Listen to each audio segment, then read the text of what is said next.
हनुमान जी का मरघट से क्या संबंध है? लोग आप अगर कोई थर्ड पार्टी से इमेजिन करो जो कभी ना आया हो तो सोचेगा शमशान में चिताएं जल रही होंगी, उसके बीच में कहीं एक हनुमान जी का मंदिर होगा।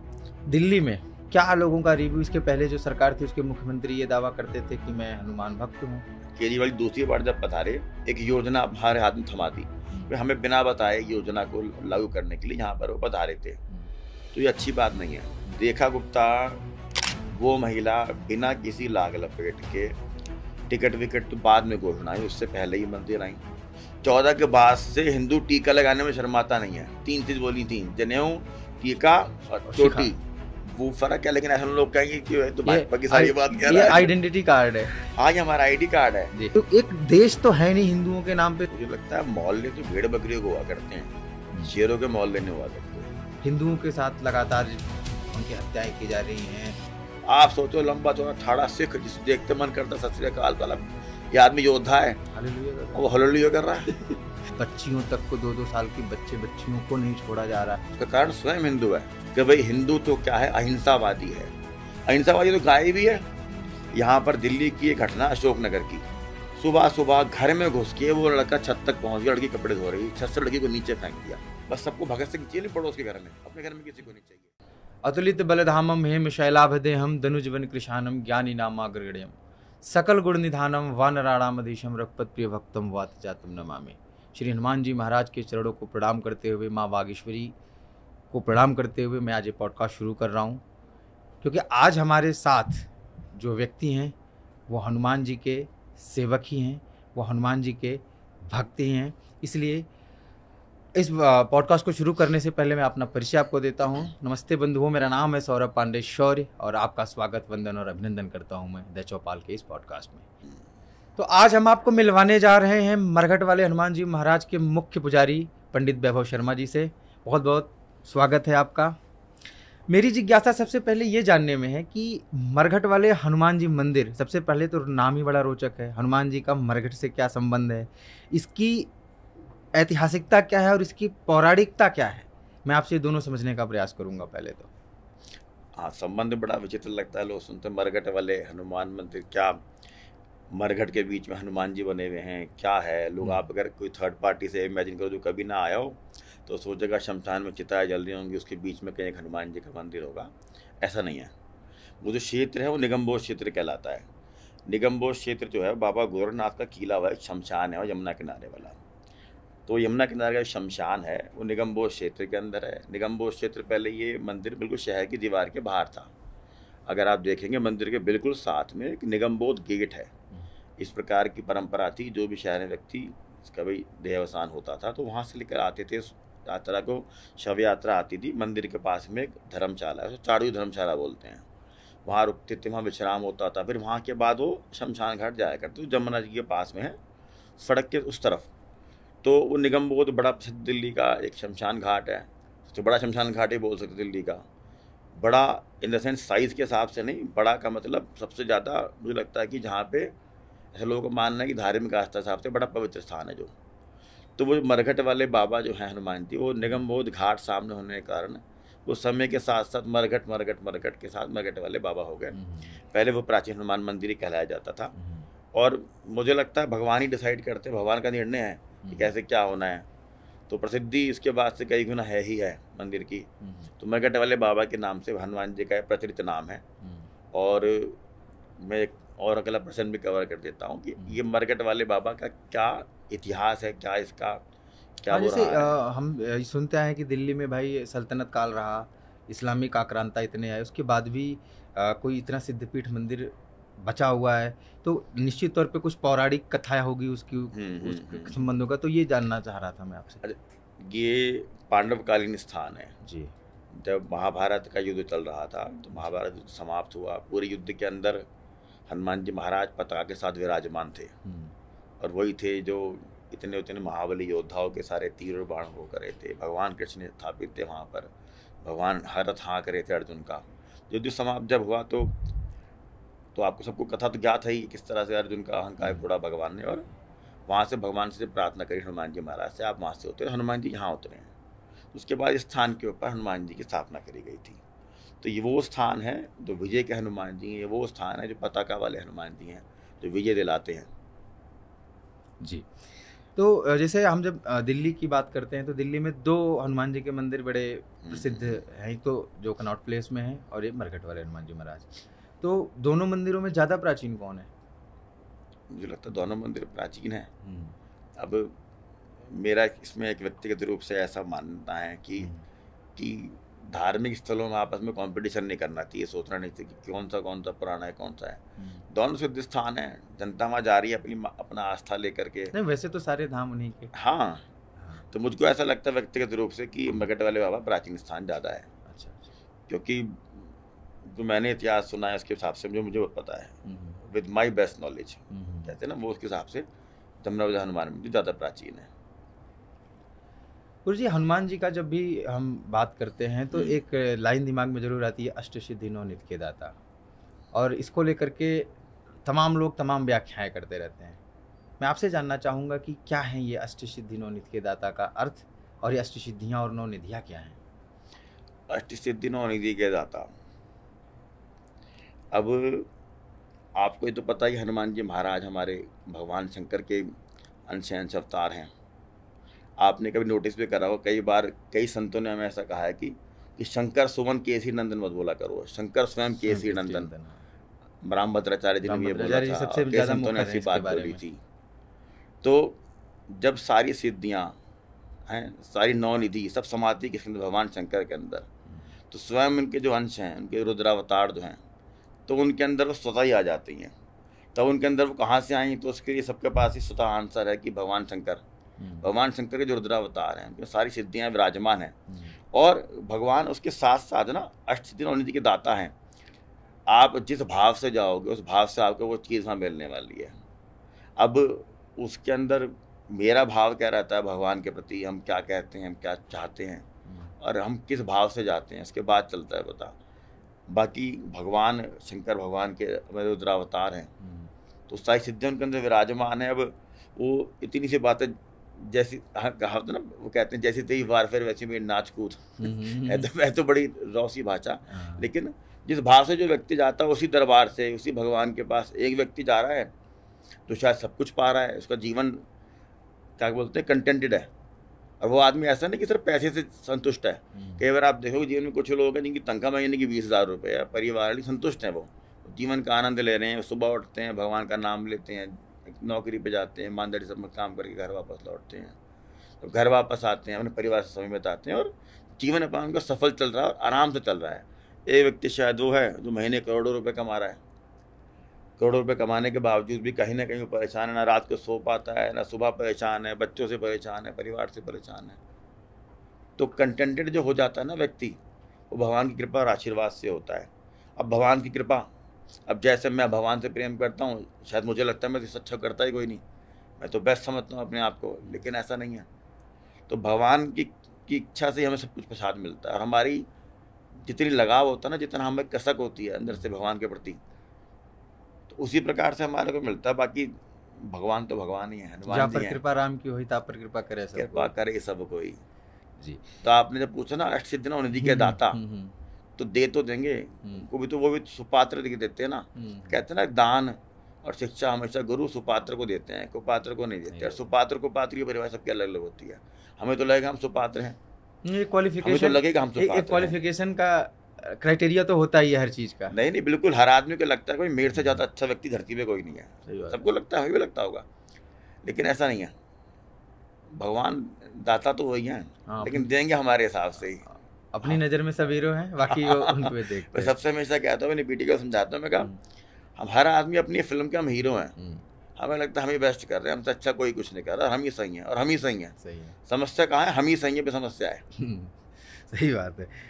अच्छा गुरुजी, आजकल जैसे दिल्ली एनसीआर की बात करें, या जो भी इस तरीके के हमारे बेंगलोर या आईटी सिटीज़ हैं, जहाँ पे कॉरपोरेट सेक्टर बहुत ज़्यादा है, और यहाँ पे लाइफ बहुत फास्ट है, लोग बिजी हैं, दिन रात व्यस्त हैं। अब ऐसे व्यस्ततम समय में से हनुमान जी का सबसे बेहतरीन तरीके से, सबसे बेस्ट वे क्या है कि उनकी पूजा पाठ की जाए, उनको स्मरण किया जाए, उनकी कृपा प्राप्त की जाए इस व्यस्ततम समय में? इस जो दिनचर्या हम देखते हैं कि भाई सुबह उठ के शाम तक भागते रहना है, इसमें क्या क्या किया जा सकता है?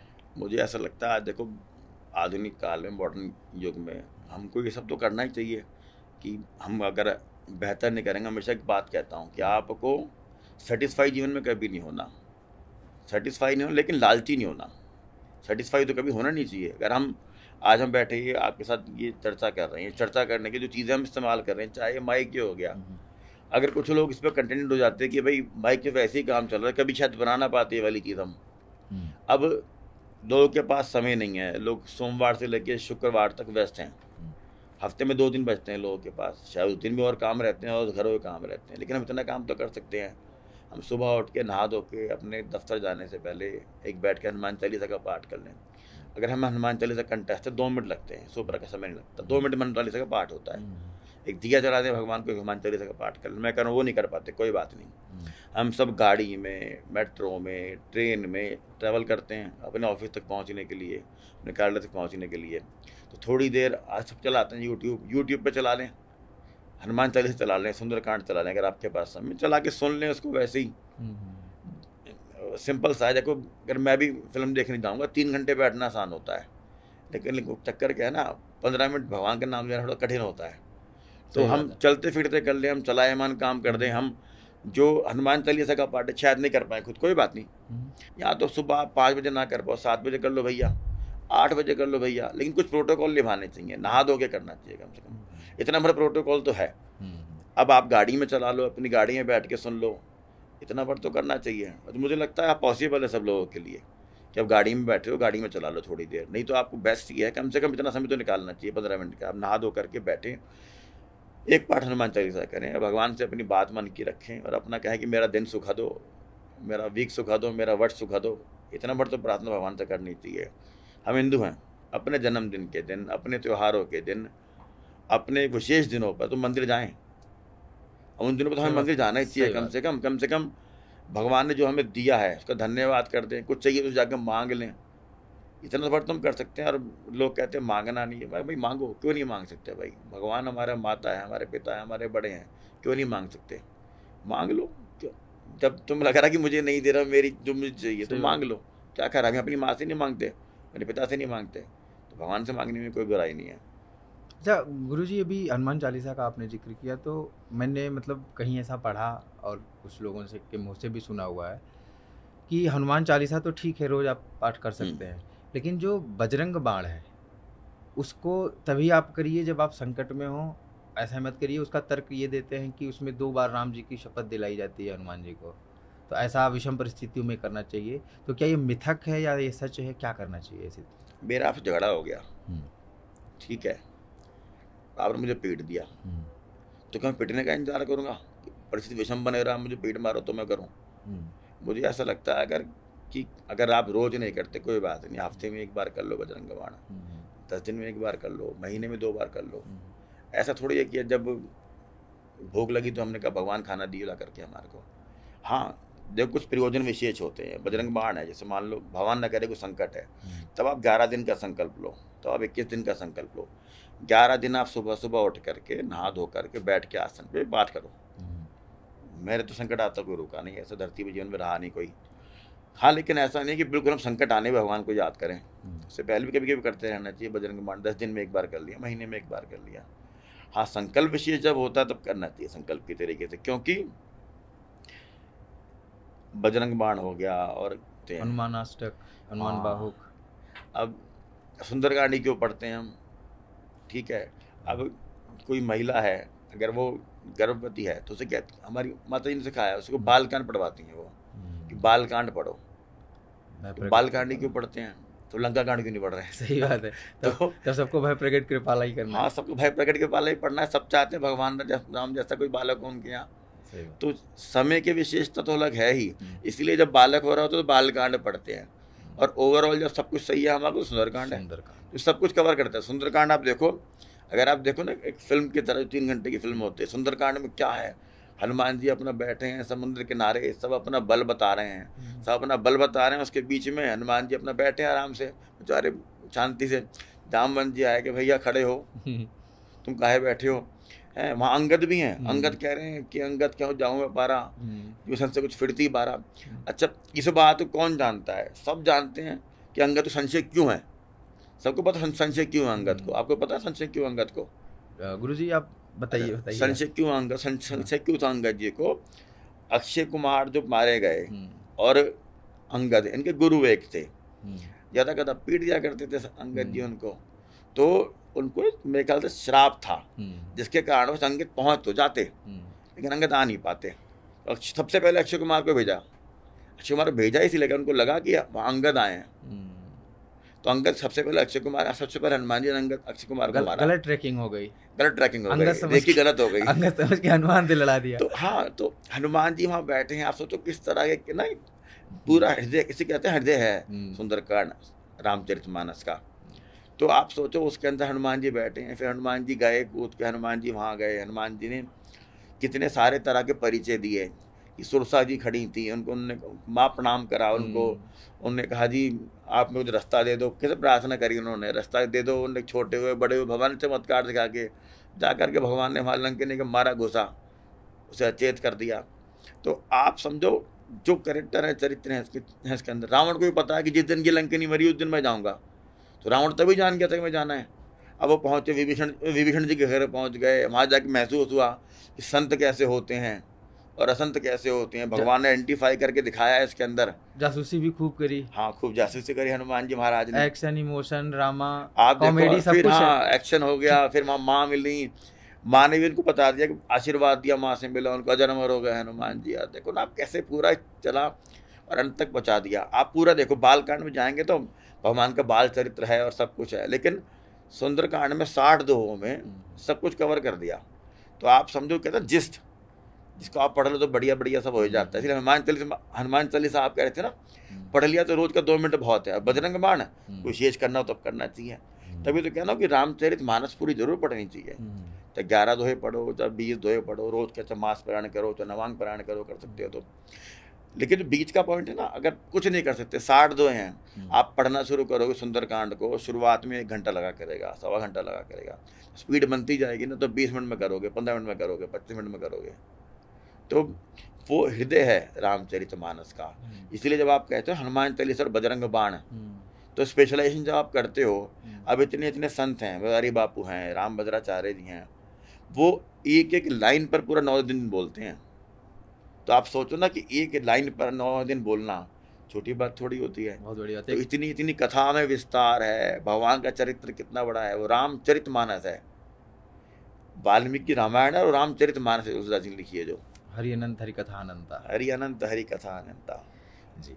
गुरुजी ये आजकल देखने में आ रहा है बहुत ज़्यादा 40 दिन की चालिया जो हनुमान जी के लिए करते हैं, जो अनुष्ठान करते हैं, क्या है ये और इसका क्या महत्व है? 40 दिन 41 दिन करते हैं बेसिकली। 40 दिन का संकल्प लेते हैं। अभी 40 दिन का संकल्प मतलब मैंने देखा संकल्प को 40 दिन का, मुझे लगता है इसमें वो साइंटिफिक रीज़न भी है। जैसे हम देखते हैं हमारे को कि साइकोलॉजिस्ट भी कहते हैं कि आपको आदत छोड़नी हो या पकड़नी हो, तो ह्यूमन ब्रेन 21 दिन में रिएक्ट करता है। आप 21 दिन लगातार वो काम करोगे तो आप उसको पार पा जाओगे। अगर कोई बुरी आदत भी आपको छोड़े, 21 दिन आपको मिनिमम चाहिए होते हैं। तो मुझे लगता है ये 21 + 20 का कॉम्बिनेशन है। 41वें दिन हम जाते हैं, भगवान को भोग लगाते हैं, 40 दिन को संकल्प लेते हैं। तो हमारे यहाँ संकल्प, अगर आप बहुत कठोर संकल्प लेते हो तो भाई आप ना दाढ़ी मूछ करा सकते हो, आपको ज़मीन पे सोना चाहिए, कायदे से चटाई के ऊपर, ब्रह्मचर्य का पालन करना चाहिए, और वो तो बेसिक बात है, बुरा ना बोलो, बुरा ना सुनो, जितना लेकिन मैक्सिमम हो पाए उतना डिसाइड करना चाहिए, सब तरीके जितना हो सके ना उतना डिसाइड करके करना चाहिए। क्योंकि कई बार क्या होता है ना जीवन में, आप बड़ा बयाना ना ले लो, आप तो पूर्वांचल से, बड़ा बयाना ना हो जाए, तो बड़ा बयाना ना हो जाए, तो इसलिए 40 दिन का संकल्प करते हैं। उसके अंदर यूजुअली संकल्प अगर आप करते हो तो सुबह ही करना चाहिए। सुबह का कारण है, आप बार बार सुबह की कह रहा हूँ, सुबह का कारण है, हम सुबह सो के उठते हैं, हमारा दिमाग फ्रेश होता है, हम एक 6 घंटे 7 घंटे 8 घंटे की नींद लेते हैं, हमारा ब्रेन साफ होता है, हम नहा धो के जाते हैं, हम शुद्ध वचन से होते हैं, शुद्ध नहा धो करके भगवान का पाठ पूजा करते हैं, तो नई ऊर्जा आती है। बाकी दिन में चलते चलते हम भी देखो सांसारिक लोग हैं आप और हम सब, बहुत कुछ आएगा, बहुत कुछ चलेगा सारे दिन के अंदर। तो आप जब शाम को अगर पाठ करने बैठोगे तो बहुत सारी चीज़ें दिन की भी दिमाग में चलेंगी और चलती हैं। अब आप सोचोगे, मैं कई बार मैंने अपनी माता जी से पूछा, ऐसे दिमाग बहुत चलता है पाठ करते हुए, कागज़ पेन लेके कर लिया करूँ क्या? तो सारी काम की बात उस समय याद आती हैं, तो मैं लिख लिया करूँ क्या? तो उन्होंने कहा नहीं ऐसा नहीं करना। ये मैंने भी नोटिस किया है गुरुजी। हाँ, तो मैं लिख लिया करूँगा, उसके बाद वो बात याद नहीं आती। आप नोटिस करोगे उसके बाद वाली बात याद नहीं आती है। जितनी देर में हनुमान चालीसा पढ़ते हैं उतनी देर में सारा ब्रह्मांड याद आ जाता है कि ये भी करना था, वो भी करना था, जी फलाने को फ़ोन करना था, सब रह गया। और आपसे पाठ पूरा कर लोगे सब दोबारा भूल जाते हो। तो फिर मैंने वाली बात पूछी तो उन्होंने मुझे एक ही बात समझाई, एक तो मन को भागने में जितना भागता है, तुम अपना काम करते रहो, ये पेन कागज लेके नहीं बैठना, हाँ ये भागेगा, नहीं तुम्हें रुकना नहीं है, चलते जाना है। तो बस मैंने तो ये नियम बनाया कि चलते जाना है, रुकना नहीं है, क्योंकि सारे आइडिया उस समय आ रहे होते हैं कि मैं यहाँ भी चला जाऊँ क्या, फ़ोन कर लूँ क्या, है जिंदल जी को फ़ोन कर, रोहन जी को फ़ोन कर लूँ, सारे आइडिया उस समय दौड़ेंगे दिमाग के अंदर आपके। फिर रोकना है अपने आप को। गुरुजी कहाँ से आपका मतलब मूल स्थान कहाँ से है, और यहाँ पे मरघट वाले हनुमान जी के आप अभी मुख्य पुजारी हैं, यहाँ तक मतलब कैसे? मुख्य हमारी माता जी हैं जी। हमारी माता जी के परिवार से हैं हम लोग। हमारी माता जी, उनके पिताजी, हमारी माता जी के पिताजी महावीर प्रसाद जी, उनके पिताजी बनारसी दास जी, और हम इसी परिवार से। पहले बनारसी दास जी तक का वहाँ पर सब शहर के अंदर रहा करते थे, बाहरी जंगल था, सब सुबह आते थे, अपना पाठ पूजा करते थे और वापस जाते थे। हमारे नाना जी के समय से हमने यहाँ रहना शुरू करा मंदिर के अंदर, तो उससे पहले यहाँ कोई नहीं रहा करता था। ये पूरा स्थान मतलब सुबह आते थे, पाठ पूजा करके वापस चले जाया करते थे, और वो नौकरियाँ करा करते थे। तो ये उसके बाद से हम यहाँ रहना शुरू हुए, तो हमारा बचपन ही मंदिर के अंदर बीता है। अच्छा, तो मूलतः कहाँ? मूलतः इनके अब यही का मान लो 7 पीढ़ी जब पीछे से पता है तो फिर कहाँ जाएंगे? हाँ, फिर तो अलग चला गया। नहीं, से बहुत सारा। और दिल्ली का तो मूलतः कोई व्यक्ति है ही नहीं। है ही नहीं। दिल्ली तो 7 बार उजड़ी और बसी, दिल्ली कोई व्यक्ति नहीं है। जी गुरुजी, आजकल युवाओं में, आज के दौर में ईश्वर के प्रति जो उनकी जागरूकता है, आसक्ति है, उसको कैसे बढ़ाया जाए? उसके लिए कुछ सुझाव, क्योंकि आजकल की युवा पीढ़ी हर चीज़ को क्वेश्चन करती है, हर चीज़ में सवाल करती है, ये ऐसा है तो क्यों है? हमारी युवा पीढ़ी तो क्वेश्चन करती है, हमेशा करती आई। और आप ध्यान करो, हम सनातनी हैं, हमारे यहाँ तो कोई फिक्स रूल है ही नहीं। हमारे यहाँ रूल ही है कि आप क्वेश्चन करो हर चीज़ को, हर चीज़ का प्रश्न होना बहुत जरूरी है। लेकिन तर्क और कुतर्क में जरा बहुत छोटा सा मार्जिन होता है। प्रश्न करना तो हमारी संस्कृति का भाग है। अगर आपको से कोई पूछे जी आप जैसा आपने प्रश्न 40 दिन ही क्यों करने हैं, टीका ही क्यों लगाना है, हमारे टीका माथे पे क्यों लगाना है, हाथ पे क्यों नहीं लगाना? सही बात है। तो सबका एक कारण है कि हमारे चक्र हैं यहाँ पर, इस चक्र को जागृत करने के लिए हम टीका यहाँ लगाते हैं। अब हमारी पहचान है सनातनी की, तिलक हो गया, चोटी हो गई, जने हो गया, तो इसे हम क्यों रखते हैं? सब कुछ चीज़ें यहाँ हमारी पहचान है। अब ये क्वेश्चन पूछ के रखना, अब मुझे लगता है जैसे इवॉल्व होते हैं हम लोग धीमे धीमे, तो धीमे धीमे जो प्रश्नों की ग्रेविटी बढ़ती चली जाती है। तो अब आपसे, आपके बड़ों ने आपसे कहा कि भैया सुबह 5 बजे उठना और उठ करके योग करना और योग करके स्कूल जाना, नहीं तो करके वर्जिश स्कूल जाना, आपने बात मान ली। अब शायद अगली पीढ़ी पूछती है कि भाई योग क्यों करना, तो उनको योग के फ़ायदे बताने चाहिए क्यों करना। अगर हमने इनको कह दिया ना करना पड़ेगा भाई तुझे, तो वहीं बात ख़राब हो जाएगी, क्योंकि ये इनके क्वेश्चनों का आंसर मिलना चाहिए। तो अब युवा पीढ़ी है, वो क्वेश्चन पूछती है, मुझे ऐसा लगता है कि उनके प्रश्नों का उत्तर होना चाहिए। उसके साथ जैसे प्रेमानंद महाराज जी हैं, वो बड़ा प्रैक्टिकल आंसर देते हैं, जग्गी वासुदेव बड़ा प्रैक्टिकल आंसर देते हैं। मुझे लगता है कि उत्तर मिलना चाहिए वास्तविकता के साथ। अब अगर किसी युवा व्यक्ति को जो जॉब कर रहा है, IT प्रोफेशनल है, अगर आप और मैं उससे कहेंगे भैया एक काम कीजिए, आप सुबह 5 बजे उठ करके ना आपको नवांग पारायण करना है रामचरितमानस का, और नवांग पारायण मतलब समझ लो आपके 2 घंटे तो बैठना पड़ेगा, कम से कम बैठना पड़े 2 घंटे आदमी को। आप नवांग पारायण करना सुबह सुबह, और आप ये नहीं करोगे वो नहीं करोगे, वो क्या कहा भैया तुम्हारे राम जी तुम ही रखो, वो कह देगा तुम्हारे राम जी तुम ही रखो, मैं बहुत बिजी हूँ, आई एम वेरी बिजी। तो उनको उनके हिसाब के राम देने पड़ेंगे आपको। तो जैसे मैंने कहा ना, उनको उनके हिसाब के राम, उनको प्रैक्टिकली बताना पड़ेगा कि क्यों ऐसा करना है। हनुमान जी का चरित्र उनको बताना पड़ेगा कि हनुमान जी चरित्र जो है ना, वो तुम्हारी कंपनी में फिट होता है। MBA के बेस्ट टीचर है हनुमान जी, उनसे तुम चलेगा मैनेजमेंट क्या है। अगर वो उड़ के भाग गए ना सुरसा को निपटा देता हनुमान जी। हनुमान जी एक ही बार में लेके क्यों नहीं आ गए वहाँ से? हनुमान जी गए थे, हनुमान जी ने उसका अक्षय कुमार को मारा, रावण को भी हनुमान जी अब एक घूसे मुर्च कर सकते हैं। लिमिटेड रिसोर्सेज के साथ मैक्सिमम आउटकम चाहिए था। हाँ, हनुमान जी ने ये बताया कि भाई सब कुछ क्या है, ऑर्गेनाइजेशन सब कुछ है। ये जो है ना हमारा ऑर्गेनाइजेशन, भगवान राम के चल रहे हैं नेतृत्व में। अगर मैं उठा लाऊंगा तो फिर रामायण में तो भगवान ने गए, उन्होंने सुरसा को भी समझाया कि भाई तुम समझो माँ, बात समझ जाओ, हमारी बात नहीं समझी, उन्हें समझाया, छोटे हुए बड़े हुए उनको समझा के निकाल लिया ना काम।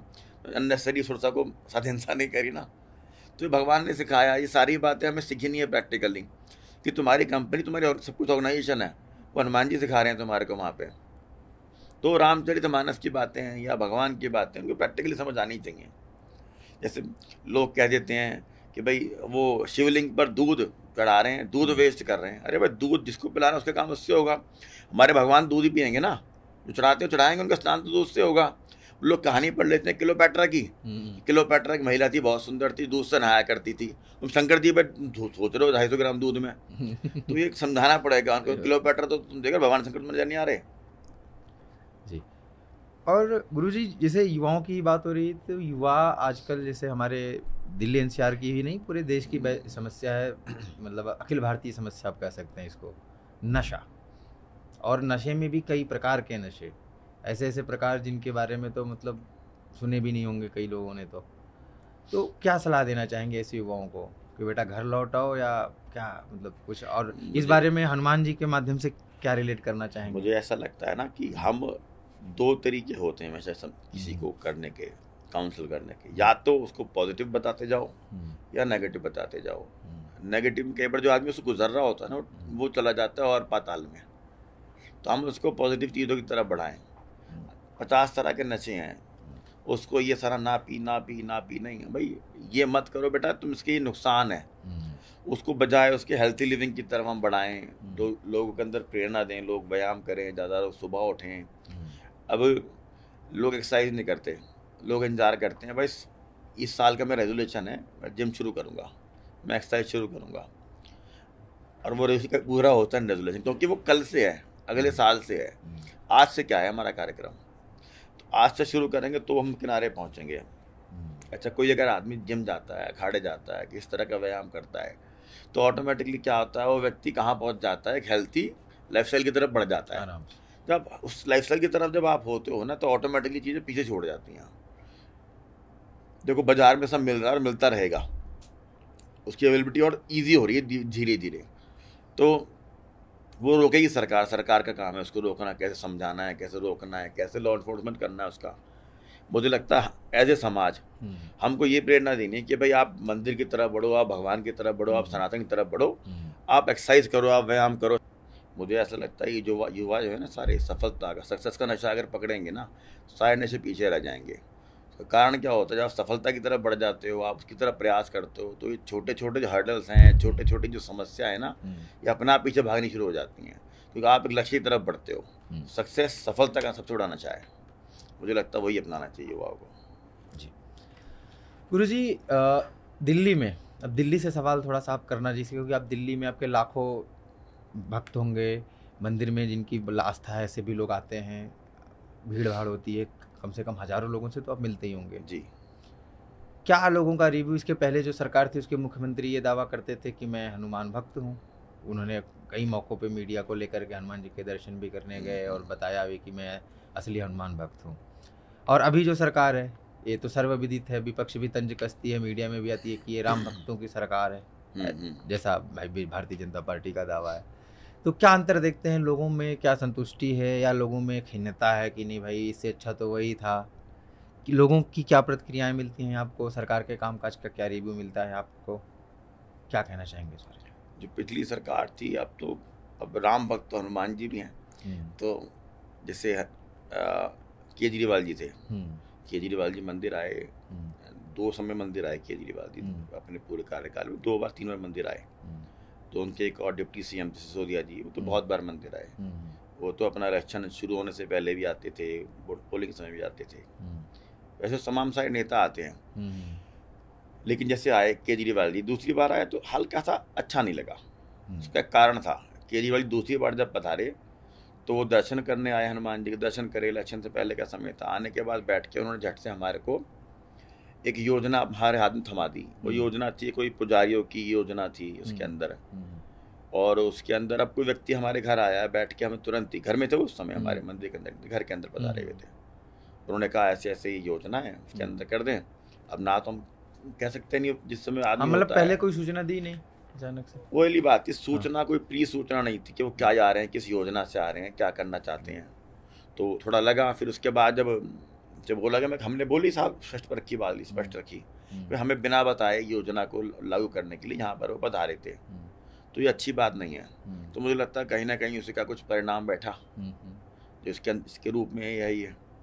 अब पलटे दूसरी बात, अब रेखा गुप्ता हैं जो दूसरी अब सीएम है वर्तमान के अंदर। रेखा गुप्ता अपने हनुमान जी दर्शन करने लगातार तो वैसे आती रहती हैं। वो महिला बिना किसी लाग लपेट के, टिकट विकट तो बाद में घोषणा हुई, उससे पहले ही मंदिर आई। वो टिकट घोषणा वाले समय मंदिर आई तुरंत ही, वो पोलिंग वाले दिन मंदिर आई, वो रिजल्ट वाले दिन सुबह मंदिर आई।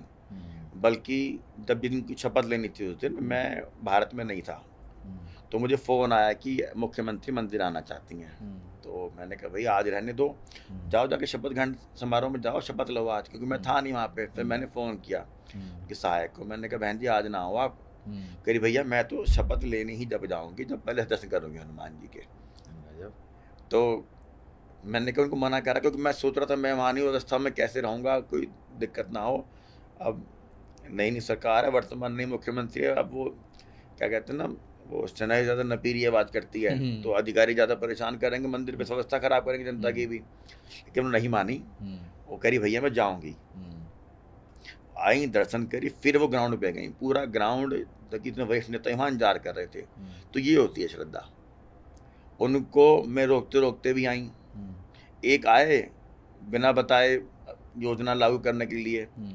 जिस भाव से आप आओगे उस भाव से आपको प्रसाद मिलेगा। जब योजना क्या थी वो योजना थी, वो पुजारियों को, वो जागे थे थोड़ा लेट, मौलवियों से 10 साल बाद जागे थे कि आप पुजारियों को तनख्वाह देंगे। अच्छा हाँ ये आया था बीच में खबर भी आया था ना, 10 साल तो उनको सूद नहीं आई पुजारियों की। उन्होंने कहा पुजारियों को आप तनख्वाह देंगे, और वो उसकी घोषणा आपसे करवाना चाहते थे। हाँ उन्होंने घोषणा रजिस्ट्रेशन उन्होंने हमारा करना चाहते थे, हमारा करा उन्होंने रजिस्ट्रेशन पहला।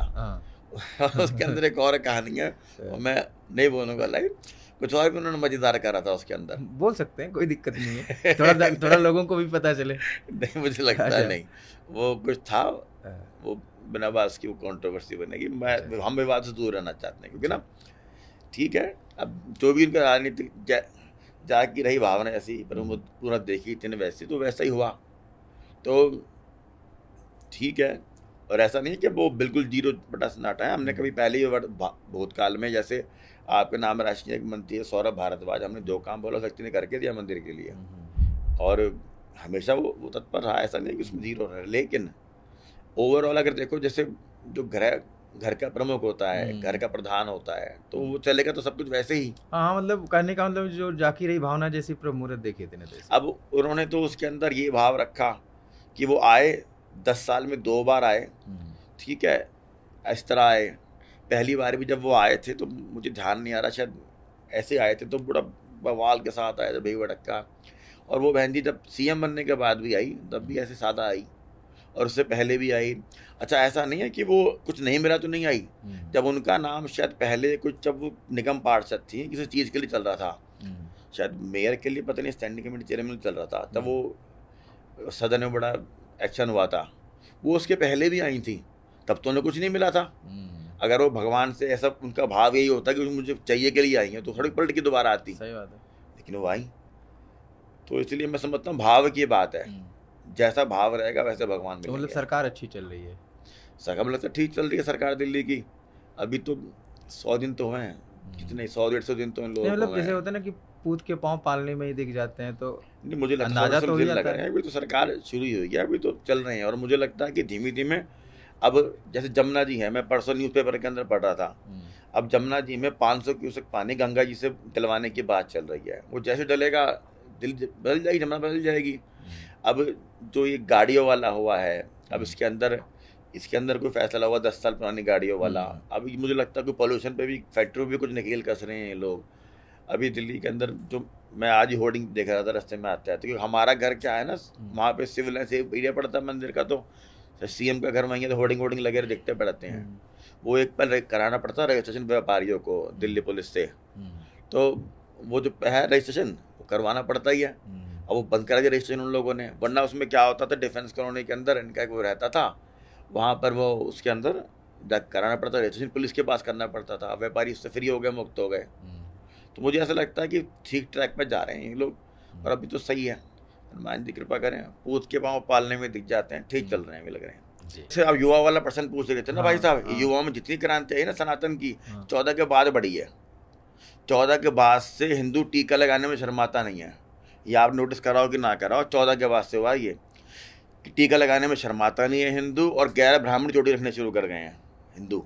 ये बड़ी अच्छी बात है। ये हमारा मार्ग क्या है, चोटी और तिलक, जो लोगों ने रखना शुरू कर दिया है। ब्राह्मण ही सिर्फ जनेऊ नहीं पहनता, जनेऊ क्षत्रिय भी पहनता है। सही बात है। हाँ, तो ये लोगों ने पहनना शुरू कर दिया। ध्यान करो, मैंने 3 चीज़ बोली थी, जनेऊ, टीका और चोटी। 3 चीज़ें हैं हिंदुओं का हमारा निशान। वो फर्क है, लेकिन ऐसे लोग कहेंगे कि तो भाजपा की सारी बात कह रहा है। ये आइडेंटिटी कार्ड है। हाँ, ये हमारा आईडी कार्ड है जी। गुरुजी, आप देश दुनिया में तमाम जगहों पे यात्राएं भी करते रहते हैं, जहाँ जहाँ सनातन धर्म के लोग जो हैं, आस्थावान हिंदू जहाँ हैं, आप वहाँ जाते हैं, लोगों से मिलते हैं। और ऐसा कहा भी जाता है कि वसुधैव कुटुंबकम पूरी मतलब दुनिया में है। लेकिन आप हिंदुत्व को, सनातन धर्म को वैश्विक पटल पे कहाँ देखते हैं, दुनिया में कहाँ हम टिकते हैं? क्योंकि जैसे हम सुनते हैं कि 46 देश हैं मुसलमानों के, ईसाइयों के उनसे ज़्यादा ही देश हैं। हिंदू राष्ट्र ले दे के एक छोटा सा अपना नेपाल था पड़ोसी भाई, वो भी नहीं रहा। तो एक देश तो है नहीं हिंदुओं के नाम पे, सनातनियों के कंट्रोल में, वहाँ भी सेकुलर और तमाम चीज़ें ऐड ऑन है। तो आप हिंदुओं को, सनातन धर्म को वैश्विक स्तर पे कहाँ देखते हैं? मुझे लगता है मोहल्ले तो भेड़ बकरियों को हुआ करते हैं, शेरों के मोहल्ले नहीं हुआ करते, ठीक है ना। तो शेर तो धरती पे एक आदि बहुत है। तो सनातनी अब भारत है, नेपाल है, ठीक है, हम एक बार सुकड़ गए, लेकिन है तो सारे हमारे ही, वो हमारे से परिवर्तित है, हम मूल तो उनका हम ही हैं। तो आप चाहे इंडोनेशिया चले जाओ, जो मेजोरिटी मुस्लिम देश है, वहाँ गरुड़ जी बैठे हैं चौराहे के ऊपर, ठीक है, ये हमारे चले गए, हमारे इनकी घर वापसी कभी ना कभी तो कराएंगे। और ये जो अखंड भारत का सपना है, ये भी सच होगा। अखंड भारत ही तो है। आप कांधार कांधार कहे जा रहे हैं, वो गांधार है, वो गांधार है। और ये जो दुर्दांत योद्धा हैं कि जो भाई अफगानी किसी से नहीं हारे, ये सब हमारे ही हैं।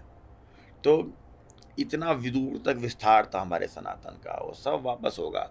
और एक बात मुझे और समझ आई, मैं शायद आपको ना पता हो, लोग हमेशा कमज़ोर समझते हैं ना धोती कुर्ते वाले को। मैं दिल्ली यूनिवर्सिटी से ग्रेजुएट हूँ, मैंने LLB करी है, मेरे लिखे हुए पेटेंट हैं, मैंने IPR की कंपनी रन करी है। अभी हफ्ता पहले भी मैं एक देश में गया था, मिडिल ईस्ट में, मैं कुर्ते पजामे में गया था। तो वहाँ 2-3 अरबी लोग भी आए थे उस बैठक में, और कुछ लोग जापान से आए थे, कुछ लोग US से आए थे। मैं सारी दुनिया घूमता हूँ।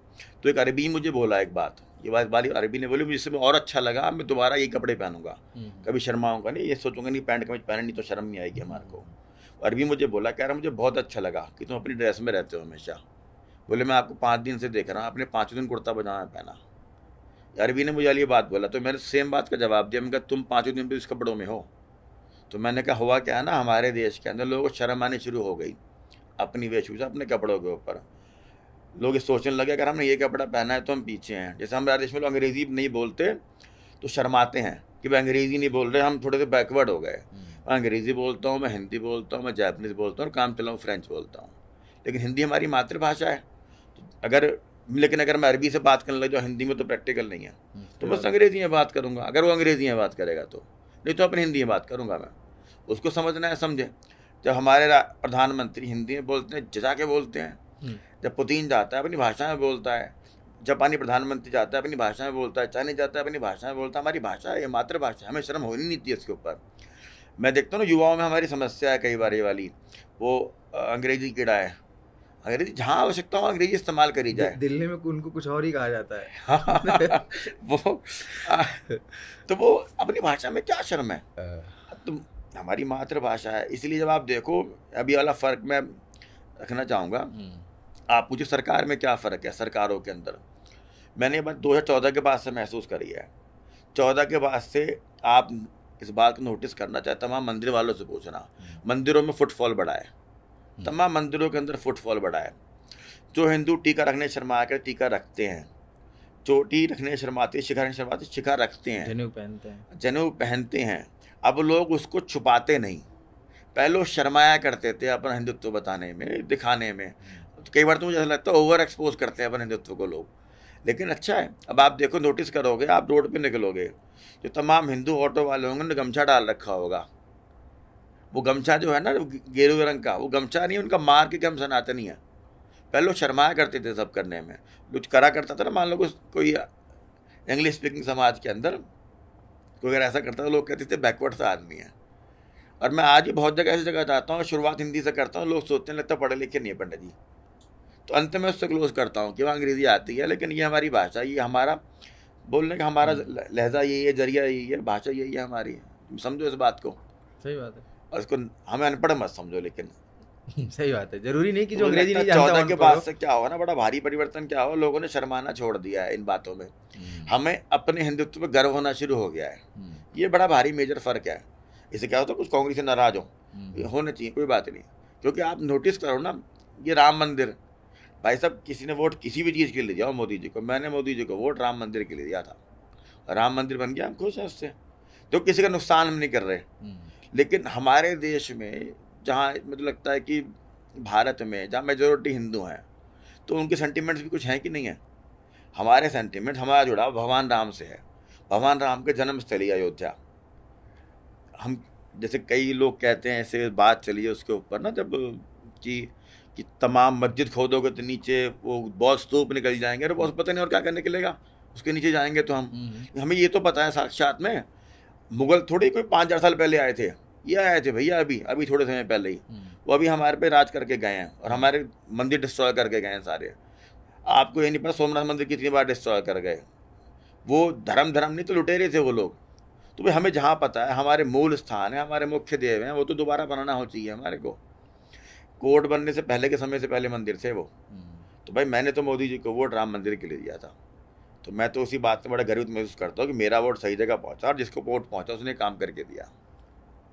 आप बताना चाहते हैं कि मतलब जैसे 2014 के बाद से लोगों में ये प्रवृत्ति आई है, लेकिन गुरु जी अगर हम देखें अब समसामयिक घटनाक्रम जो हो रहे हैं देश के अंदर, बंगाल में हुआ, पहलगाम में हुआ, बांग्लादेश में हो रहा है, पाकिस्तान में हो चुका है, हिंदुओं के साथ लगातार उनकी हत्याएं की जा रही हैं, महिलाओं के साथ बलात्कार किया जा रहा है, बच्चियों तक को 2-2 साल की बच्चियों को नहीं छोड़ा जा रहा है। पहलगाम में तो बाकायदा सबने देखा, धर्म पूछ के पैंट उतरवा करके धर्म की पहचान करके गोलियां मारी गई किस तरीके से। तो ये कैसा परिवर्तन है कि मतलब ये सब होने के बाद भी जब हम ये कह रहे हैं कि हिंदू समाज में जागृति आ रही है, फिर भी हिंदू ही तो मर पिट रहा है। नहीं, उसका कारण स्वयं हिंदू है, उसका कारण स्वयं हिंदू है। ये जो हो रहा है ना हिंदुओं के साथ, वो कोई हमें पैंट उतार के मार दे रहा है, कोई बंगाल में बच्ची उठा के ले जा रहा है, आपको पता नहीं है। ये माननीय हमारे उपराष्ट्रपति जी हैं, उनका मैं संस्मरण आपको बताऊंगा जब उनसे मिला था मैं, उनका स्वयं कारण हिंदू है। हमारे कोई से हिंदू देवता हैं, आपने कोई देखा माँ सरस्वती के अलावा जो कोई अस्त्र शस्त्र ना रखा हो? सबने अस्त्र से ले रखा है। अब ये तो है नहीं कि किनके लिए रखा है, वो दुष्टों के लिए ले रखा है। सुनियोजित तरीके से धीमे धीमे क्या हुआ, ये सिखा दिया गया कि भाई हिंदू तो क्या है, अहिंसावादी है। अहिंसावादी तो गाय भी है, अगर आप गाय खुली छोड़ दो, और अहिंसावादी तो है गाय। अब छेड़ के देखो ना, ऐसा सींग मारेगी उठाई धरती 2 फुट पर आपको। क्यों? क्योंकि रक्षा करने हर आदमी जानता है, लेकिन हमें सिखा दिया कि नहीं, तुम तो अहिंसावादी, तुम रक्षा नहीं कर सकते अपनी, तुम हथियार इस्तेमाल नहीं करोगे, तुम विरोध नहीं करोगे, तुम अपनी बात में तुम्हारे अत्याचार हो रहा है, तुम उसके खिलाफ आवाज़ नहीं उठाओगे। उसका कारण स्वयं हिंदू है। ऐसे कैसे हिम्मत बन गई कुछ लोगों की, चल के वहाँ से आए 447 लेकर के और हमारे लोगों को मारे, खड़ा मार गए। उनकी हिम्मत क्यों बनी? उनको पता है कि यहाँ के लोग ही हैं जो हमारे पास जो जयचंद हैं वही काम कर देंगे हमारे, उनका बढ़िया। वरना वहाँ से लेकर यहाँ तक वो लोग आए, किसी को पता नहीं चला इस बात का। ऐसा कैसे पॉसिबल है कि लोगों को पता नहीं चला? अगर बंगाल में कुछ हो रहा है तो लोगों को पता नहीं चलेगा क्या? ऐसे कैसे पॉसिबल है? तो ये हमारे उपराष्ट्रपति जी थे, एक पूर्व विधायक टीएमसी के, जिनको भाजपा ज्वाइन करी जिन्होंने बाद में, वो मेरे मित्र थे, मुझे पहला परिचय उन्होंने कराया था उपराष्ट्रपति जी से, तब वो गवर्नर हुआ करते थे। उपराष्ट्रपति इतने अच्छे आदमी हैं, तो जब थोड़ी देर बात होने लगी, धनखड़ जी की बात कर रहा हूँ मैं, थोड़ी देर जब बात होने लगी तो माननीय विधायक जी, तो पूर्व विधायक हो चुके थे, वो बोले कि सर ऐसा वैसे। उन्होंने कहा आप लोगों को शर्म आनी चाहिए। बोले आप वहाँ रह कर के आप अपने आप को हिंदू बोलते हो, बंगाली बोलते हो। कह रहे आपकी बहन बेटी वहाँ लुट रही हैं, आपके घरों में घुस के आप लोगों को मार रहे हैं और आप कुछ नहीं कर पा रहे। आप ये सोच रहे हो कि दिल्ली से उठ के कोई आदमी बंगाल पहुंचे तुरंत और बंगाल पहुंच के आपकी रक्षा करे। आप क्या कर रहे हो बंगाल में? आपने क्या करा? सही बात है। जिसका जहाँ हमको होला वहीं जवाब देना जरूरी है। आप इस देश के अंदर मेजोरिटी में हो, आप हाथी हो, लेकिन हाथी के साथ क्या हो, लंबे समय हाथी को वो छोटे बच्चा था ना रस्सी से बांध के रखा, शक्ति का पता नहीं हाथी को अपनी, लेकिन 14 के बाद का परिवर्तन और फर्क मैं बताता हूँ आपको। अब हाथी जान गया है कि ये सांकल मुझे रोक सकती नहीं। इसी कारणवश आप देखोगे हर आदमी बैकफुट के ऊपर है, जो पहले चढ़ाता था सनातन पे, हिंदू पे। तो सबसे बड़ा आपकी समस्या का कारण हिंदू है स्वयं। तो धीमे धीमे परिवर्तन आ रहा है, जाग रहे हैं लोग। मैं ये नहीं कह रहा रोड पर उतरो हिंसा करो, रक्षा तो करोगे भैया अपनी, कि आपके मोहल्ले में घुस के आपकी बहन बेटी उठा के कोई आदमी ले जाए, दिन झाड़े 4 आदमी आए और आप में गोली टिका के चले जाएं, भैया बाकी मोहल्ला क्या कर रहा था? ये बात है, सामूहिक जिम्मेदारी भी तो होनी कुछ चाहिए। आपकी जिम्मेदारी भी तो है नहीं। हर बात हमको कहेंगे पुलिस आइयो, प्रशासन आइयो, सब क्या आइयो। नहीं, पहले के ज़माने में तो गांव में हमारे गुरुजी पुलिस आती ही नहीं थी, लोग आपसी मामले आपस में सुलझा लेते थे। पुलिस का तो कल्चर अब इधर बीच में कुछ ज़्यादा ही बढ़ गया कि बात बात में पुलिस बुला ली जाए। हमारे सबसे बड़े मुझे लगता है हिंदू धर्म की रक्षा के लिए सिखों को थे। अब सिखों के साथ 84 में जो हुआ, इतना बड़ा कांड हो गया सिखों के साथ, और मुझे कभी हमेशा ऐसा लगता है कि कहीं ना कहीं इसमें तो बड़ी भारी गलती रही समाज की, हिंदू समाज की भी। लेकिन वो सिख हमारे रक्षक हमसे ऐसे अलग हो गए, उसका नुकसान उनको भी हो रहा है। आज आप देखो कितना बड़ा धर्म परिवर्तन हो रहा है पंजाब के अंदर। आप सोचो लंबा चौड़ा ठाड़ा सिख, जिसे देखते मन करता सत श्री अकाल वाला ये आदमी योद्धा है, हालेलुया कर रहा है। वो हालेलुया कर रहा है तो कितनी विचित्र बात है। सही बात है। वो व्यक्ति जो रक्षक, मतलब बॉर्डर के ऊपर सरदार खड़ा था, अब निश्चिंत हो, सरदार जी खड़ा है वहाँ पे। सरदार जी बोलते हो आप, क्यों बोलते हो? सम्मान उन्होंने अर्न करा है, किया है।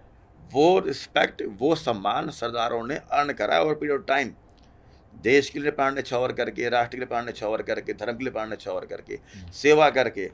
पिछले साल बाढ़ आई थी जमुना जी किनारे, साल भर हो गया उस बात को, सारी दिल्ली को पता नहीं। वो बाढ़ ऐसी थी कुछ कोने कोने के किनारों तक थी।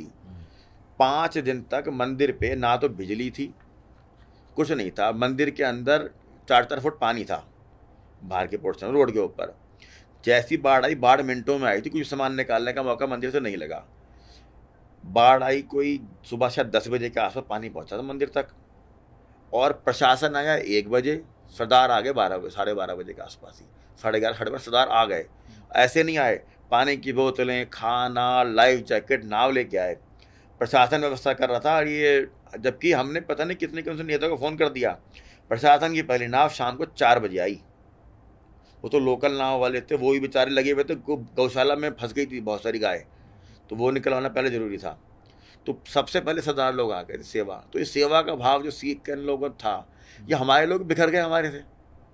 इसी कारण से सबसे पहले समस्या ही हिंदुओं के कारण हिंदुओं के अंदर है कि हमारे लोगों को धीमे धीमे सिखा दिया गया कि नहीं नहीं, आप तो शांति प्रिय हो, आपको झगड़ा नहीं करना, आपको जवाब नहीं देना। जवाब देना हमारा अधिकार है, पशु भी जवाब देता है अपने हमले का, हमारा तो अधिकार है। एक बात ये भी होती है ना कि जो ये हमारे हथियारों के लिए जो लाइसेंस की प्रक्रिया है अंग्रेजों के बनाए चल रही है। कोई अगर मुझे मान लीजिए चाहिए पिस्टल, मुझे मिलेगी ही नहीं। आप भाई मैं आत्मरक्षा कैसे करूँगा? कोई मुझे मारेगा तो। सौरभ जी आप कहाँ से हो? अयोध्या से हो ना आप? जी मैं उत्तर प्रदेश पूर्वांचल से। ना आपको पता उसके आसपास कितने अखाड़े सक्रिय हैं, कितने अखाड़े सक्रिय हैं। हनुमान जी की चर्चा करने बैठे हैं, हनुमान जी के पुजारी हैं। आपको पता है एक अच्छा खासा व्यक्ति, आज हमारे मंदिर है जमुना किनारे, जमुना किनारे मंदिर है। लोगों का पहले क्या नियम था, जमुना किनारे लाइन से अखाड़े होते थे, शहर के लोग आते थे सुबह सुबह, अखाड़े में व्यायाम करते थे, जमुना जी में नहाते, दर्शन करते थे, फिर शहर वापस जाके अपना उसकी दिनचर्या करते थे। जरूरत ही नहीं आपको हथियारों की। तो महाराज आप खुद हथियार हो, आप अखाड़े जाओ, आप डंडा चलाना सीखो, लाठी पता है आप कितना बड़ा हथियार है। आप सुनो कभी ब्राह्मण को सुनो, ब्राह्मण कभी नहीं कहता बंदूक वाला, कहता ब्राह्मण का तो दंड ही हथियार है, लठ हथियार है हमारा। तो हथियार की आवश्यकता कि हथियार तक तो बात जाने नहीं, हथियार की बात आई तो पुलिस भी तो आएगी, फौज भी तो आएगी। सही बात। मोहल्ले में तो भैया लाठीबाजी हो जाती है, कभी हो जाती है। हिंसा देखो, अंतत्वगत्वा गोली बंदूक की बात आई तो प्रशासन भी है, लेकिन कई बार क्या होता है, अगर आप मान लो वो उस वक्त 2-4 व्यक्ति है, 2-4 डंडे बजा दिए उन्होंने आप में, क्या केस बनेगा? साथ क्या बना केस बनेगा जी? थाने से बेल हो जाएगी, अगले दिन सुबह फिर धमकाएगा वो आपको, कल पीटा था भूल गया ना, फिर बताऊंगा तेरे को सुबह। सही बात। अच्छा चलो, दिल्ली शहर में तो मैं जानता हूँ ये वाली बात, 50 तरह की ऐसी बात है। उत्तर प्रदेश में आज बाबा की कृपा से देखो, बाबा ने करा है काम, वरना यही उत्तर प्रदेश है और ये गाजियाबाद घुसते ही ना आपको अलग देश महसूस होता कि साला कब कोई उठा के ले जाए, आप क्या करते हैं आपके साथ। तो वहाँ पर आप चले जाओ, लठिया पिटाई हो जाए। आप कहें ना गाँव पुलिस नहीं आती थी, गाँव पुलिस नहीं आती थी, कहीं को मरा क्यों आदमी, क्या लाठी कुटाई में क्या जाएंगे। वो तो गाँव के बुजुर्गों की मजबूरी होती थी कि भाई रोज लड़के को मरना जाए बेचारा, तो बैठ के बात करा दो इनकी। पंचायत पंच होते थे, गाँव की सिस्टम था हमारा इको सिस्टम। आप सोचो ना हमारा इको सिस्टम कि पंच क्या होते थे, गांव के 5 प्रमुख लोग होते थे और वो विभिन्न जातियों के लोग होते थे, जो लोग बैठ के वहीं सुलझा देंगे मसले को। तो भैया वो वहाँ तक का मसला तभी पहुँचता है जब लड़ाई पिटाई हो जाने के बाद। तो बचाव करना है, बंदूक गोली की आवश्यकता नहीं है। और ऐसा नहीं लाइसेंस मिलते हैं जिनको आवश्यकता मिलती है, सरकार सुरक्षा भी देती है, लेकिन अपने शरीर में जान रखो। बंदूक आप ले लो, चलाने के लिए दम चाहिए, मतलब और क्यों चाहिए। First deserve then desire. हाँ, समरथ को नहीं दोस्त को साईं। पर और दूसरा, हमें हिंसा नहीं करनी, हमें आए व्यक्ति को थैंक यू करके भेजना। लेकिन क्योंकि प्रशासन अगर लेट हो रहा है तो भैया मरेंगे थोड़ी, सही बात है, मरेंगे थोड़ी। आप देखो अभी 1 महीना ज़्यादा नहीं हुआ है, यहाँ पर दिल्ली की एक घटना अशोकनगर की। दिन दहाड़े वो लड़का, माँ बाप को पता नहीं था कि वो भाई भाई बोल करके लड़की से दुराचार कर रहा था सालों से, ठीक है। सुबह सुबह घर में घुस के वो लड़का छत तक पहुँच गया, लड़की कपड़े धो रही, छत से लड़की को नीचे फेंक दिया दिन दहाड़े। छत से लड़की मर गई, लड़की तड़प तड़प के मरी। वो अब कैसे पॉसिबल है, और किसी को पता भी नहीं चला, किसी ने पकड़ने की कोशिश भी नहीं की। हाँ, और वो वहाँ से निकल भी गया, कैसे ऐसा पॉसिबल है। सारा मोहल्ला सो रहा था, सब लोग क्या कर रहे थे, वो लोग बस सबको भगत सिंह चाहिए, नहीं पड़ोस के घर में, अपने घर में किसी को नहीं चाहिए। सही बात। तो वो आप ये देखो ना, अब उस समय अगर जागृत मोहल्ला होता, आप गांव की बात कर रहे हो, गांव में आज भी लोग जागृत है, गांव में आज भी लोग जागृत है। नया आदमी आता है ना गांव में, बोलते भैया फलाने की जाओगे, किसके जाओगे तुम, वो काम भी पूछ लेते हैं, क्या काम से आए हो। तो शायद आपको बुरा लगे कि हमसे काम की पूछ रहे हैं ये, जैसे थोड़ा गाँव वालों थोड़ा, लेकिन गाँव वालों को बुरा नहीं लगता, कहिए जी फ़ोन करेंगे जी फलाने आए हैं तुम्हारे वहाँ से और ये काम लेकर के आए हैं, क्या पता काम ही निपटा देते कई बार। तो ये शहरों में लोगों में ना ये संवेदना खो गई है। आप सो तो घर में घुस के सुबह सुबह का समय, लड़की कपड़े धो रही छत के ऊपर, माँ बाप को पता नहीं चला, लड़की नीचे फेंक दी उसने वहाँ से, वो लड़का बुरके में आया। तो कितना मतलब दिल्ली शहर में ऐसा हो जा रहा है। लेकिन तुरंत कार्रवाई हुई, ढूंढा, लेकिन पहली कार्रवाई तो मोहल्ले की थी ना, कैसे भाग नहीं दिया लोगों ने, वहाँ क्यों नहीं रोक पाए, क्यों, क्योंकि हमें सिखा दिया गया है, तुम तो भैया नहीं, तुम शांतिप्रिय लोग हो, तुम शांति बनाए रखनी है, तुम्हें नहीं करना कुछ भी ऐसा। यही हमारे को समझाना है, भैया घर में लट्ठा रखो, डंडा रखो, कुछ तो रखो, और कुछ ना रखो। पड़ोसी अगर आवाज़ दे रहा है, पड़ोसी के दुख है तो कल उसके हैं, आज तुम्हारे आएगा ही आएगा। अच्छा, अभी गुरुजी एक और मुद्दे, ताज़ा तरीन मुद्दा, इसलिए आपकी इस पर मैं टिप्पणी चाहूँगा। अभी कुछ कथावाचक पकड़े गए, उनकी ग्रामीणों ने पिटाई की, आरोप लगा कि ये फर्जी आधार कार्ड के साथ घूम रहे हैं, कुछ और बता कुछ और रहे हैं। फिर उसको लेकर राजनीति शुरू हुई। ये कहा गया कि नहीं, कथा कहने का अधिकार, सनातन पे अधिकार सभी का बराबर है। अखिलेश यादव उनको बुलाते हैं अपने कार्यालय में, उनसे उनका भजन सुनते हैं। उसके बाद एक नई किस्म की बहस छिड़ गई। हमने देखा कुछ लोगों के स्टेट, सावित्री कोई फूले करके हैं, सांसद हैं, पूर्व सांसद उत्तर प्रदेश की, उनका भी स्टेटमेंट आया कि मंदिरों में जो चढ़ावे चढ़ते हैं वो तो सब ब्राह्मणों को भी जाता है, सब ब्राह्मण लेके जाते हैं, मंदिर जाना ही क्यों, चढ़ावा चढ़ाना ही क्यों। और एक तरीके की बहस कि भाई ब्राह्मणों ने सारे मंदिरों पे, ये धार्मिक अनुष्ठानों पे अपना कब्जा जमा के रखा हुआ है, ये जो है मोनोपोली तोड़नी है और हर किसी को अधिकार है, सिर्फ ब्राह्मण का अधिकार क्यों हो। तो क्या मानते हैं आप इसको, कि वो तो कह रहे हैं कि मंदिर जाओ ही मत, जो चढ़ावा चढ़ाते हो, तो क्या मतलब है मंदिर का, दान का, और मंदिरों पे जो चढ़ावा चढ़ाते हैं लोग, क्या है वो चीज़ें। और जो ये आरोप है कि भाई सारा कुछ पंडित जी को ही चला जाता है, ठीक है, ब्राह्मण ही जो है ये सारी चीज़ें एक तरीके से लीड कर रहे हैं, उस पर पूरा कब्जा जमाए बैठे हैं, किसी और को घुस रहे हैं, तो इससे दिक्कत हो रही है इनको। तो इस पर मैं आपकी प्रतिक्रिया जानना चाहूँगा कि आप क्या समझते हैं इस चीज़ को। पहले तो मुझे वो पूरा विषय अभी पता नहीं है पूर्ण रूप से। विषय यही था ना कि वहाँ मुझे सुनने, मैंने पढ़ी थी। हाँ, विषय मैं आपको बताता हूँ, पूरी जिम्मेदारी के साथ बताता हूँ। यादव जी थे, वो कथा करने गए थे, उनके पास से जो आधार कार्ड मिला उस पर वो किसी ब्राह्मण सरनेम के साथ अपना परिचय बताते थे कि मैं ब्राह्मण हूँ। अच्छा, लेकिन वो थे यादव। इस बात और कुछ उनकी हरकतें भी ग्रामीणों ने बताई कुछ ऐसी थी आपत्तिजनक, महिलाओं के साथ भी बातचीत करने का जो उनका तरीका था उचित नहीं लगा, अब उनको मारा गया। उसके बाद उनके साथ बदसलूकी की, उनकी शिखा वगैरह काट दी गई, ये सब किया गया। इसको लेकर के फिर राजनीति शुरू हुई, जिस पर अखिलेश यादव ने उनको बुलाया, अपने कार्यालय में सम्मानित किया, भजन सुना उनसे, बाबा रामदेव के पहले तो मुझे इसमें लगता है ना क्या है, कई बार कोई विषय लोकल स्तर पे हो जाता नहीं, ये तो चलिए एक उदाहरण क्या हो गया। मैं आपसे ये समझना चाहता हूँ, कि जो मंदिरों के जो चढ़ावे चढ़ते हैं, मंदिरों में ना जाइए, मंदिर का सारा चढ़ावा पंडित जी लेके चले जाते हैं, ब्राह्मणों का मोनोपोली है धार्मिक अनुष्ठानों पे। मैं इस पे आपका टेक चाहता हूँ। मैं इस पे आता हूँ, धीमे से आता हूँ।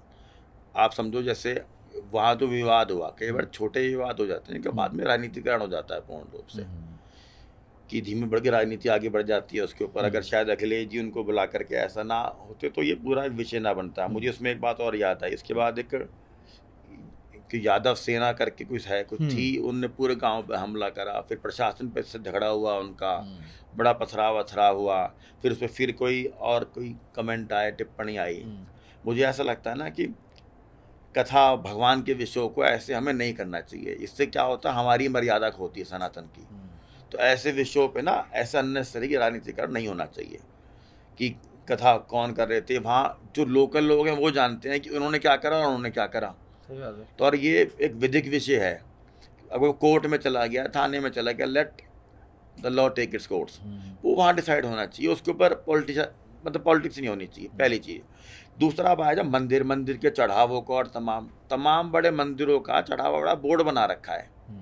अगर आप देखो दक्षिण भारत में जितने मंदिर हैं, वो सारे मंदिरों चढ़ावा कहाँ जाता है? सरकार के पास, डिस्ट्रिक्ट कलेक्टर, सरकार के पास। सरकार से क्या प्रयोग करती है? सरकार हज की सब्सिडी भी देती है उससे। सरकार क्या प्रयोग कर रही है? सरकार चर्च बनवा रही है उससे। ये तो कभी डिसाइड नहीं हुआ था, कभी ऐसा हुआ था क्या? अगर आप जिन मंदिरों में हो रहा आप वहाँ देख रहे हो, उसके हिसाब से आज जो हमारे मंदिर में होगा बोर्ड लगाए कि चंदन लिया था अलग से कोई। तो उसी तरीके से मुझे ऐसा लगता है जिन तमाम बड़े बड़े मंदिर हैं, छोटे मंदिरों में बहुत सारे तमाम ऐसे मंदिर हैं जहाँ पर सुबह से लेकर शाम को 15 आदमी नहीं आते। तो वहाँ जो ब्राह्मण बैठा है, ब्राह्मण यूजुअली क्या होता है, हमारे यहाँ शास्त्री करते हैं, आचार्य करते हैं, वेद पाठी ब्राह्मण होते हैं, जो एक और दूसरी ना सांसारिक व्यवहारिक जो शिक्षा है स्कूल कॉलेज वाले उन्होंने नहीं ली होती। अगर आप, जैसे मैंने शुरुआत में कहा था कि धोती वाले के लोग समझते हैं कि वो दूसरी शिक्षा नहीं लिया हुआ आदमी है। अब आप जब अनुष्ठान करना चाहते हो, आप बच्चे का मुंडन कराते हो, घर में विवाह कराते हो, तो आप किसको ढूंढते हो? तो पंडित जी को बुलाओ। आपने तब ये तो नहीं कहा कि यादव जी को बुलाओ, गुप्ता जी को बुलाओ, आपने किसे कहा? पंडित जी को बुलाओ। तो क्या कारण था कि एक वेद पाठी व्यक्ति है, पंडित मतलब पांडित्य, एक वेद पाठी व्यक्ति है जो वेदों के द्वारा हमारा एक अनुष्ठान पूर्ण कराएगा। अनुष्ठान अगर आप पूर्ण खुद कर सकते हो तो नथिंग लाइक इट, लेकिन आप विवाह नहीं खुद कर सकते। भगवान राम को भी जब युद्ध करके जीतना था लंका को, तो उनको ब्राह्मण चाहिए था। उन्होंने कहा बेस्ट ब्राह्मण कौन है? उन्होंने कहा जी रावण है। जामवंत जी ने रावण जी को निमंत्रण दिया और रावण को पता था। रावण ने पूछा कि आप किसके लिए कर रहे हो अनुष्ठान? युद्ध के लिए। उन्होंने कहा एक ब्राह्मण का ये कर्तव्य है, उसका ये कर्तव्य है, अनुष्ठान के लिए उसको अगर बुलाया जाए तो उसे जाना पड़ेगा। अगर वो उसके नुकसान के लिए, तब भी रावण गया, रावण ने अनुष्ठान कराया, भगवान जीते ना। रावण देखो, रावण फिर भी गया। तो अगर आप कह रहे हो कि ब्राह्मण को बुलाया, तो आप ब्राह्मण को तो बुलाते हो, आप वेद पाठी व्यक्ति को बुलाते हो जो आपको जानते हो कि मेरा अनुष्ठान पूर्ण करवाएगा। तो यहाँ तो ब्राह्मण वाली बात आ गई, इसीलिए आप ब्राह्मण को बुलाते हो। भाई यादव जी को बुला लो। आज आप योग के सबसे बड़े हमारे योग गुरु भारत देश में कौन है? कौन है? यादव है। कभी किसी ने कोई प्रश्न करा उनसे क्या ब्राह्मण तो नहीं हो? आप ब्राह्मण क्यों नहीं करा रहे हमारे को ऐसे? तमाम कितने सारे कथावाचक अन्य जाति के हैं ब्राह्मणों के अलावा, कभी किसने प्रश्न करा? तो ये ब्राह्मण, मोरारी बाबू का जिक्र किया, ब्राह्मण जाति ना मानो, मेरा मानना है ऐसा। ब्राह्मण एक वो वर्ग है जो शास्त्रों में निपुण, जो पांडित्य रखता है। पांडित्य मतलब पंडित। आप ये बात को इस तरह देखो, आप जो जाति विशेष से ना जोड़ा जाए। अब कितने सारे कथावाचक हैं जो ब्राह्मण नहीं है। आप जब ब्राह्मण को निमंत्रण देते हो, इसी विषय से देते हो। अब आई बात मंदिरों को चढ़ावे की। अब जो व्यक्ति वहाँ सेवा कर रहा है, उसका तो पेट वहाँ से लगा है, उसका अंश वहाँ से लगा है। तो आप अगर ये सोच रहे हो कि सुबह 5 बजे वो आदमी मंदिर में बैठे और शाम को वो आदमी 10 बजे तक भगवान की सेवा करे, तो आप क्या सोच रहे हो? वो फिर 9 से 5 नौकरी करने जाएगा क्या? भैया वहीं रहेगा। और आप एक स्थिति और समझो, आप समझ रहे हो सब चढ़ावा पंडित खा जाते हैं। सब मंदिरों में ट्रस्ट होता है, समितियाँ होती हैं, उन समितियों को अन्य जाति चला रही होती हैं। ब्राह्मण मैक्सिमम जगह तनख्वाह पे हैं बेचारे। आप एक बात समझो, ब्राह्मणों को आरक्षण नहीं है। ब्राह्मण का बच्चा अगर IAS बनता है ना, जो अभी देश का जो अगर टॉप IAS था, जो ब्राह्मण था, तो आपको समझ लो दुगनी मेहनत करनी है उसको, डबल मेहनत से बनता है, क्योंकि उसके पास कोई आरक्षण नहीं है। मैं यहाँ यही नहीं कह रहा कि आरक्षण होना चाहिए, कुछ और होना चाहिए, नहीं। अगर किसी में गुण है तो वो ऊपर पहुँच जाएगा, अपना ऊपर पहुँच जाएगा व्यक्ति, आप उसको रोक नहीं पाओगे गुणवान व्यक्ति को। तो मंदिरों में इतना कई जगह सब तनख्वाहों पे होते हैं, मैक्सिमम जगहों पे। आज जैसे हमारे मंदिर के अंदर भी हमारे 3 ब्राह्मण हैं, तनख्वाहों पे हैं, क्या होगा उसके अंदर, रखना पड़ेगा, व्यवस्था चलानी है। तो कोई तो लाखों आदमी आ रहे हैं इस समय, तो कहीं ना व्यवस्था बैठानी पड़ेगी ना उसके लिए। तो ये व्यवस्थाएं बैठाने का वो है, जहाँ सरकार को सरकार टेक ओवर कर ही लेती है, उसमें कोई बात थोड़ी है।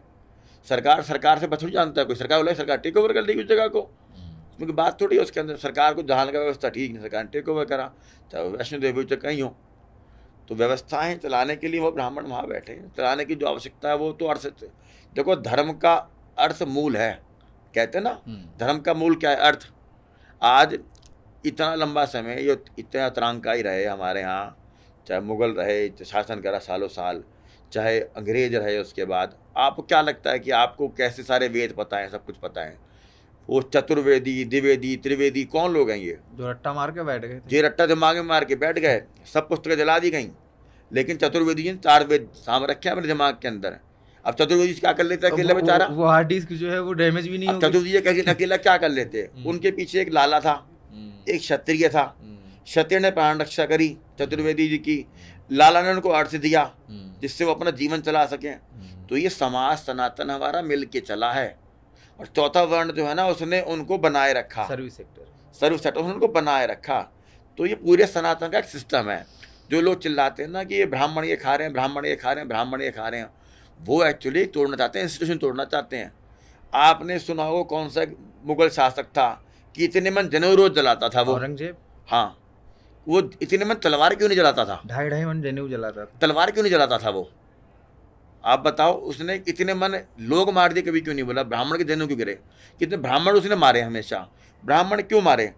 आप एक टीचर है स्कूल में, 50 बच्चों को पढ़ाता है, वो 50 बच्चों की क्लास, कोई डॉक्टर बनता है, कोई इंजीनियर बनता है, कुछ और बनता है, टीचर तो वहीं रह जाता है ना। वो सही बात है। तो टीचर अगर आपने मार दिया तो उस टीचर ने अगर 1 साल में जो बच्चा पढ़ाना था 50 बच्चा, वो 0 हो गया ना। तो औरंगजेब ने दिमाग लगाया, टीचर मारा, इसलिए ब्राह्मण मारे, इसलिए जलाया था जनेऊ 1.25 मन, जो मेरा ऐसा मानना है। देखो हर आदमी का अपना इंटरप्रिटेशन होता है, टीका टिप्पणी होती है हर चीज़ के ऊपर। ये मेरा मानना ऐसा है कि हर इस सनातन का हर हिस्सा बड़ा महत्वपूर्ण है। अब सबको मिलता है, कोई नहीं, पत्थर एक पे मार देते हैं, कोई बात नहीं।